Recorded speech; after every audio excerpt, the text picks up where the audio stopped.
Welcome everybody to the second part of Play to Practice. I'm Rocco Camiso, Trials College and Tip Chair. Today with us we have Dave Boyle and Oskar Pruski. Dave's a production lead. I've known him for quite a long time. Fantastic, amazing 3D artist who does a lot. Actually, I think you're a Swiss Army man. Yeah, these days. These days I definitely am, yeah. Many hats. We're going to talk about video games in general, but we're also going to talk, we have a kind of a more of a focus on art for this one.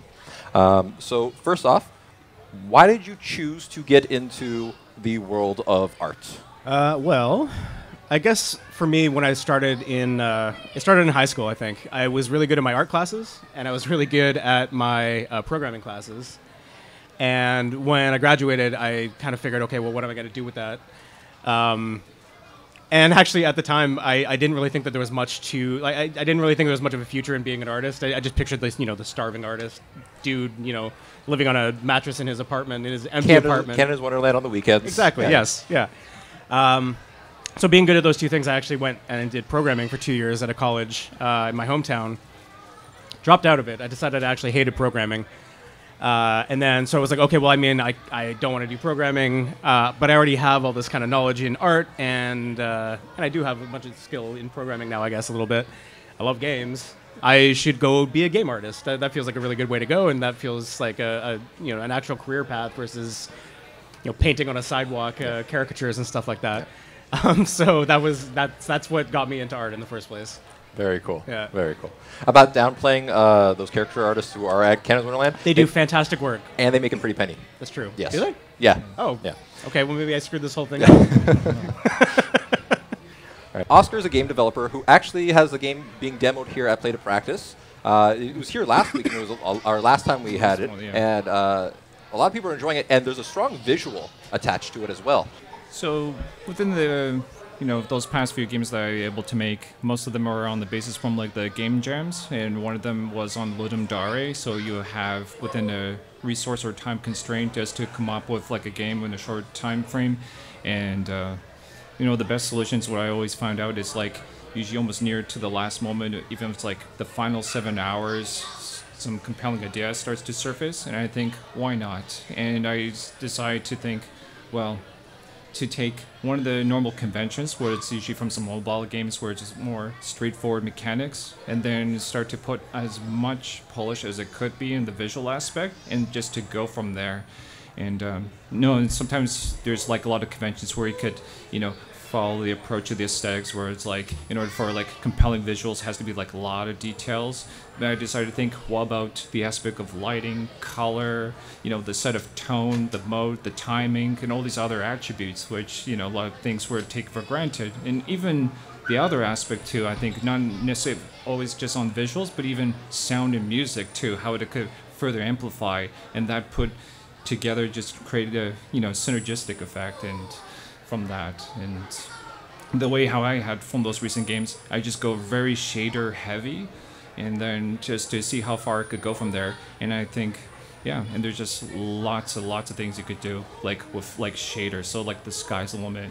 When you're making art, when you're making games, sometimes we have certain tools that we really enjoy, or we have certain rituals that get us into the mode, the zone. Yeah. Is there anything that you particularly do, or in terms of getting into the zone, no.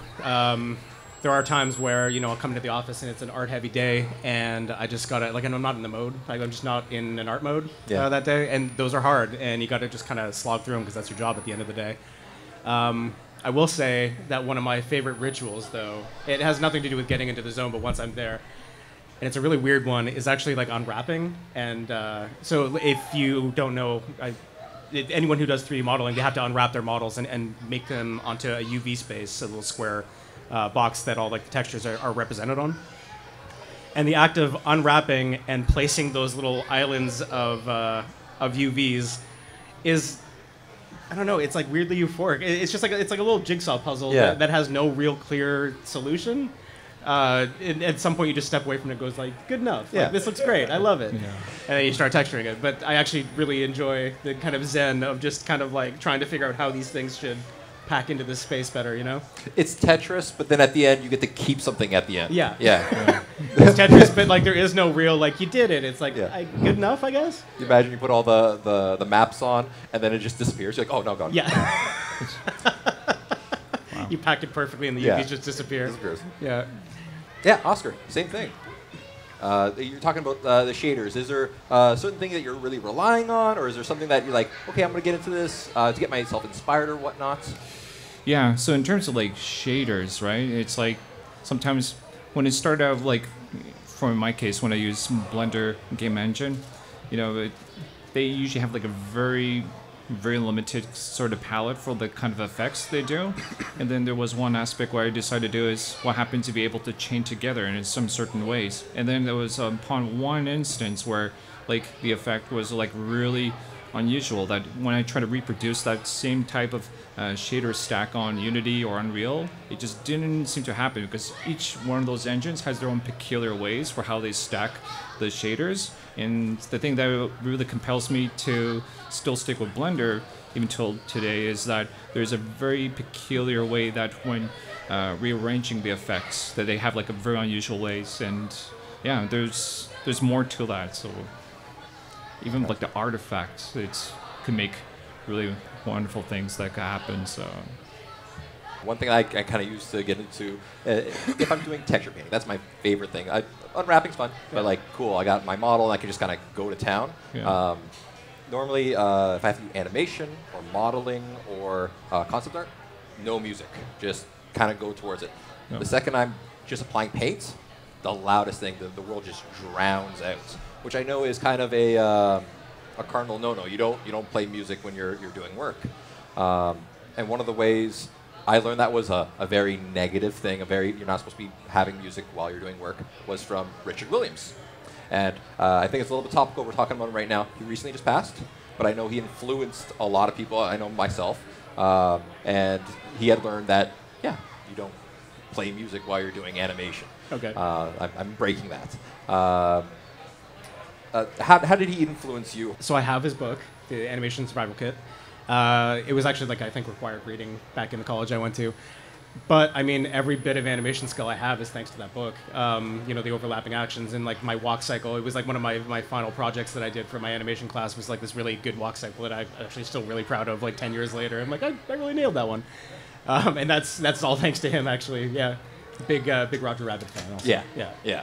I also have like the animation survival kit from him, so I was learning quite a lot, and it also really helped to like to sequence when to do like character animations too, like the sequence, like quite a lot from that. Yeah. It was really good. I'll say that I still pull his book out every now and then, especially with overlapping action. I'm really bad at that, but I know how important it is, and I really want to get it good, so I'll still. It's certain things are like, oh, this seems important when you're initially doing his book, but then they're like, oh no, those are the key, like those are directly the key frames going up and down. And they're like, oh no, I should have been doing that the whole time. If you have not seen The Thief and the Cobbler, go check it out. It's got one of the most amazing, traditionally hand-drawn piece of animation in history. It won't be reproduced because of computers. It started before computers. The production of the movie lasted more than 30 years. And with the advent and use of computers within animation, and we won't have anything of that level again. Wow. Now, one of the big things was composition. Composition is a super important part of not only art in general, but in games. Yes. When you guys are building a scene, is there any tricks or anything that you think about when you're developing your art? So for me, for building out a world, I guess we'll call it, it's kind of a twofold process. So first of all, I need to make sure that my player gets from point A to point B, wherever it is I need them to be by the end of this chunk of the level.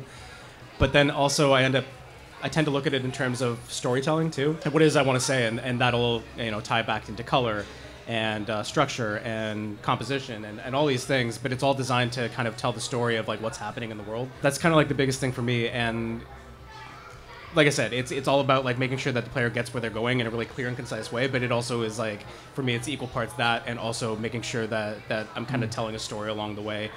Without actually having to, put text panels or audio logs that say like this happened right here. Like no, you can see it happen right there. It's very clear. I mean, it was like it's multi-phase. So usually I would usually trying to start off. There was like the sound aspect, and normally when they're trying to do for level design, they'll always recommend to do like gray boxing and stuff. And what I would try to do, I'd try to do like a lot of derivatives. But what I would do is I would try to like sub-branch the project. So instead of the two gray box, I would just do like, so it's the sound for like as the anchoring points, and then from that sound, and then trying to make the visual based on that sound. And after that, then just remove the sound, and then just tweak further the visuals, and then add sound on top. So there's just like some give and take, like pulling back between from like do like first phase or just sound. So just for clearing things up, make sure that it's functional rich, and that there's you get like the timing, like internal timing of the rhythm of the gameplay, and then after that you put in the visuals, and then you could just like play between both of those sides.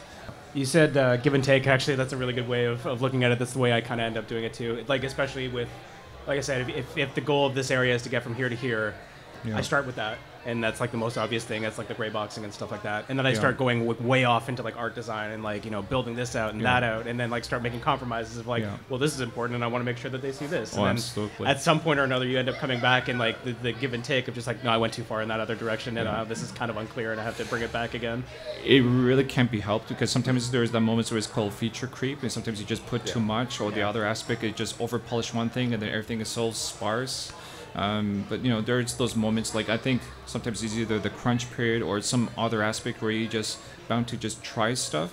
Sometimes there are even some moments where things like doesn't seem so right, but then after over time it starts to grow, and then it starts to say, you know what, it's actually not so bad. Actually, it becomes the acquired aesthetic at some point, and you just never know until someone who actually would even like the stuff, right? They have their own peculiar subjective perspectives, or the objective of what they think is really desirable aesthetic, or the other measures on that. So. Which kind of brings us to like feedback and criticism, right? Yeah. Like, okay, I hope they like this, and then it goes under the public and like, no, they didn't. But how do you deal with either feedback from people who are playing your games, or criticism from your team? I think that's important too. For me, so the games and stuff that I make, they're actually meant for trade shows and permanent installations, like places like this. We would make like a game to show off a Microsoft Surface tablet or something. For me, the only feedback I get from people is when I actually travel to trade shows. So for instance, I go to like the auto show because we do a lot of stuff with the auto show. Or I've gone to CES every year because we end up doing a bunch of CES stuff for various clients and whatever. And that's like the time where I actually get to have that feedback from players anyway, from people who are actually trying it. It's equal parts. In a trade show environment, you'll wind up with people that'll come up to you and say like, oh, I really like this and I didn't really like that. And you're like, oh yeah, that's completely valid or whatever. You'll also get people sometimes that are just like, I guess I'll describe them as like hardcore gamers, and it's just like, oh, I wanted it to be this, that, or whatever, and it's like, yeah, but that's not what this whole event is about, and I can't just do it that way.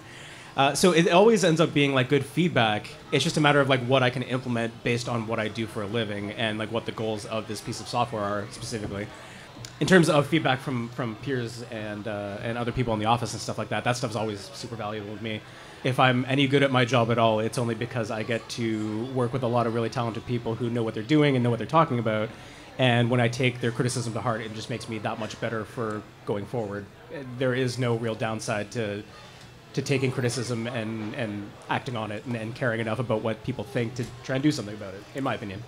Like in my case, it's we really do appreciate it if somebody was even critical just to find out, because they really do like the stuff, and then there's sometimes something that's just holding them back, and then they have to express it. So whether it could be the technical side, whether it's glitch or even let's say the controls, the feel for that, I do take those things into consideration and just make either the changes. But then sometimes there is some aspect where it may hit the brick wall. That there could be some even like the limitation, whether it's the aspect of the engine, but for some cases like that, and just learn just to make like a much better one, or use that as like a given lesson by making the necessary changes. And sometimes even for that, you cannot make everyone happy, so that's another thing too to also remember. So has there been, and this is us now critiquing, has there ever been an aesthetic that you didn't quite foresee that came into the popular culture that either you really did dig or you weren't 100% sold on? This is a couple years ago at this point, and it feels like it's since gone away, and thank God. Because the thing that ended up coming up that I really am not a fan of, it's like the Unreal Tournament kind of aesthetic, where it's just like detail on top of detail on top of detail on top of detail, and everything's just so complex. And like, I look at like some of those characters, and my eyes don't I don't know where I'm supposed to focus, and like my eyes just start like twitching crazy, and like, and I ended up seeing like back when we worked together, I'd see other artists trying to emulate that style. And you'd see them in, like in ZBrush or whatever, and they're sculpting like all this detail, and like on top of that detail, there's more detail, and then there's these squigglies over here, and on top of those squigglies are other squigglies. And it always just ended up feeling like there's a lack of confidence in your work, and you're kind of trying to cover it up with like squiggly marks everywhere, you know? I was not a fan. I'm happy to see that it's mostly gone. Yeah. Well, for me, it was like mixed. There's like a lot of influences, even something as stuff like tessellation of like MC Escher, or even like stuff where you see like even stuff where the aesthetics of like the color composition and stuff, even like Walt Disney or earlier animation, or even Oskar Fischinger, where he was doing like the animated music video where it's like soundscape animation. There are just a lot of different things that can be taken in, and of course a lot of different influences on some the previous aspect, the aesthetics of some of the games too, that's relevant for that genre. Like you never know, even like outside influences too, that could also reflect too, and even reflect the given approach on the attributes. It's constantly changing, so that's another nice thing too of the inspiration. That's one nice thing. Yeah. I might not like it, but it will change. Yes. Or you like this? No, that'll change too. Yeah. Kind of going with that. Do you have any favorites? Happy accidents. You're working on something, and then just this is now a feature. I get that a lot with particle effects when I do particle stuff in Unity. I get that a lot with scripting too, but this is an art thing, so we'll stick with the particles. Where like, because it is just setting a bunch of properties and then hitting play, and then it's like, oh, that went super crazy. That's not exactly what I was planning on at all. But even if it's not necessarily what I was planning on, and even if it doesn't necessarily fit with what I'm trying to do in that moment, I'll oftentimes just kind of set it aside and be like, this is dope, I'll use this somewhere down the line. Another one that I end up doing by accident every now and then is actually kind of back to the UV stuff. In my quest to have perfectly packed UVs, I'll like overlap UVs on top of others to kind of like save space. And it's like, oh, I'll paint these the same color so it can sit on the same space. Except for sometimes I mess it up, and then all of a sudden like you get like these weird blotches of color off to the side or whatever. And it's like, this looks wrong, but also I really like the way that the colors worked out with this, so I'm gonna fix it and make it look a little bit better. But like I wouldn't have done that if I hadn't screwed it up in the first place, For me, it was actually twofold. It was really strange. First off, I was doing shaders. The other one was like, this was based on that it seemed like it's a visual glitch that's actually happening. So it's almost like the effect like for those who played like Doom 2, when they go out of bounds and they sort of have like that weird kind of feedback. And instead, this one's much more organic, and it's like really fluid, so it looks like a crossover between going out of bounds versus Conway Games of Life, and it's all intermingling into this weird magical fantasia of this kind of effect. And from that I was like, wow, that's so great. And then I just tried to add more and more stacks to it, and just to see how it goes. And it's like, there's that sort of spark that even from those visual artifacts and just make use, it's like, wow, this is actually unusual aesthetic, and try to go for that. And then the second part was during the process when I do a lot of stuff that's procedural, like for like the graphics, for like the texture, like workout, like the pipeline. And then at one point I've accidentally tried to use Cycles nodes, and Cycles has like a very different specific pipeline that's meant for like rendering for static of either for like the the renderings, animation, but not intendedly to use as a real-time modules for like procedural textures, because usually they'll say you usually use the game engine and they have a sort of set of nodes. But then by accident, when I discovered that you could use Cycles in one of the procedural textures, and then that in combination, and then make really unusual effects too. And then I'm just like, wow, real time using a game engine that's using nodes that's not designed for game engine, but it can use that. So then a lot of interesting things that you can learn. So and that's also the other thing too. Like, it's one thing that for some developers, there's just not enough time or energy to cover all bases, and the documentation is still a growing field. And sometimes what could happen during these milestones when they add new features, they do not fully document this unknown territory, and then it's just all it takes is just this weird, unusual crossover, and then it opens a new terrain into something new and compelling.